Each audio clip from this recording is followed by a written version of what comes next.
주신에 감사하는 5분 묵상, 오늘은 잠언 20장 14절에서 20절의 말씀을 통해 하나님의 자녀답게 정직한 삶을 추구하라 라는 제목으로 은혜를 나누겠습니다. 내용 관찰 첫 번째 질문입니다. 물건을 사기 전에는 좋지 않다고 말하던 사람은 물건을 사고 나서 어떻게 변합니까? 오늘 본문 14절 말씀을 보면 정직하지 못한 자의 이중적인 모습을 말씀하고 있습니다. 그는 마음에 드는 물건을 살 때 값을 깎기 위해서 물건이 좋지 않다고 비하합니다. 그리고 그렇게 값을 깎아 물건을 획득한 후에는 친구와 이웃들에게 자기가 싸게 산 물건을 자랑하는 모습을 보입니다.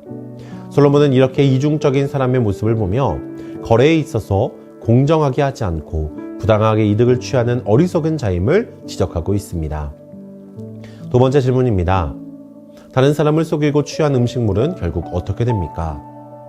오늘 본문 17절 말씀을 보게 되면 정당한 수고 없이 남을 속이고 취한 음식물은 당장에는 맛이 좋아 즐거움을 안겨줍니다. 그러나 이후 맛이 좋다고 느껴졌던 음식물은 곧 모래와 자갈을 씹는 듯하며 먹지 않음만 못하게 되어버립니다. 이를 통해 솔로몬은 다른 사람을 속이고 음식물을 취함은 정직한 일이 아니며 처음에는 나에게 이득이 있는 것처럼 보이지만 결국에는 손해를 보고 자기 자신도 피해를 입게 됨을 말하고 있는 것입니다. 연구와 묵상입니다. 솔로몬은 왜 정직하지 않은 삶이 입에 모래를 문 것과 같다고 비유합니까? 솔로몬은 본문 17절에서 말하듯이 정직하지 않은 자는 나중에는 그의 입에 모래가 가득하게 된다라고 말씀합니다. 이 모래는 음식도 아니며 아주 소량만 입에 들어가도 극히 불쾌감을 주는 물질입니다. 모래가 입으로 들어가면 혀가 마르고 씹을 수 없으며 목이 막히고 소화도 되지 않습니다. 이것은 결국 거짓되고 지혜롭지 않은 삶이 가져오는 고통과 후회를 강조하는 것이죠.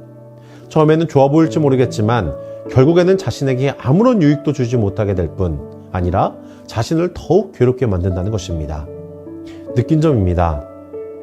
처음에는 속이는 일이 더 이득이 되는 것처럼 보이지만 결국 자신에게 해를 끼치게 되는 상황을 보며 무엇을 느낍니까?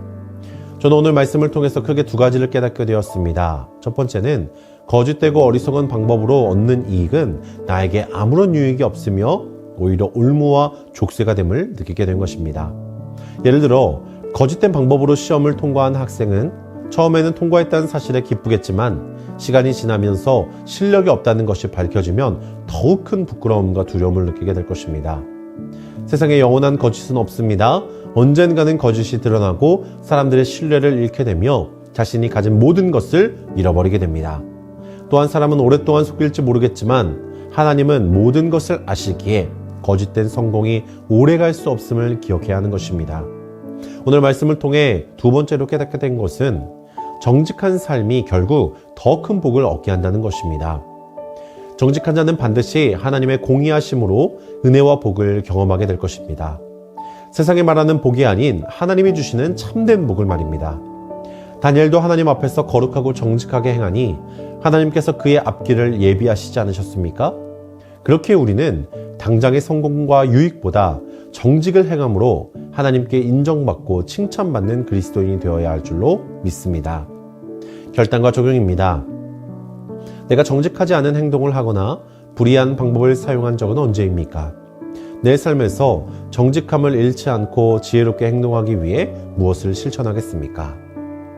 우리가 삶에서 정직함을 잃지 않기 위해서는 우리는 끊임없이 말씀과 기도로 훈련되어져야 합니다. 내가 하나님 앞에서 정직한 삶을 사는지 지혜로운 자인지를 판단하는 유일한 기준은 말씀입니다. 세상 사람들의 평가나 판단이 아니라 하나님의 기준에 나를 맞춰야 하는 것입니다. 또한 정직한 삶을 사는 것은 쉽지 않기에 죄의 유혹에 빠지지 않기 위해서 기도로 나를 무장시켜야 합니다. 세상은 매일 우리에게 죄와 타협을 요구합니다. 작은 거짓은 죄가 아니라고 우리를 유혹합니다. 하지만 그럴 때마다 우리가 기도로 하나님과 긴밀한 전인격적 관계를 맺고 있다면 죄의 도전에서 쉽게 빠져나올 수 있게 될 것입니다. 오늘 이렇게 결단하며 함께 기도하기 원합니다. 하나님, 당장 눈앞의 유익을 위해 아둥바둥 살았던 나의 모습을 회개합니다. 이제 거짓과 불의의 삶이 아닌 하나님의 자녀답게 정직하고 지혜로운 삶을 살아낼 수 있게 하여 주시옵소서. 말씀과 기도로 무장되어 죄의 도전 앞에 당당히 하나님의 공의를 선포하며 거룩한 모습으로 살아가게 하여 주시옵소서. 이렇게 결단하며 오늘 하루도 말씀으로 승리하시는 우리 모든 성문교회 성도님 되시기를 주님의 이름으로 간절히 축복합니다. 아멘. 오늘 들은 말씀을 위해서 함께 기도할 때에 어떤 상황 속에서도 죄의 도전을 이기고 정직한 모습으로 살아가는 하나님의 자녀가 될 수 있도록 기도하기 원합니다. 담임 목사님을 위해서 기도할 때에 담임 목사님께 지혜와 능력과 갑절의 영감을 주셔서 맡겨주신 사명을 충성되이 감당하실 수 있도록 기도하기 원합니다. 마지막으로 영가족을 위해서 함께 기도할 때에 가족 구성원 모두가 예수님을 나의 구주로 믿게 하시고 믿음의 명문 가정을 이루어가는 영가족들이 될 수 있도록 기도하기 원합니다.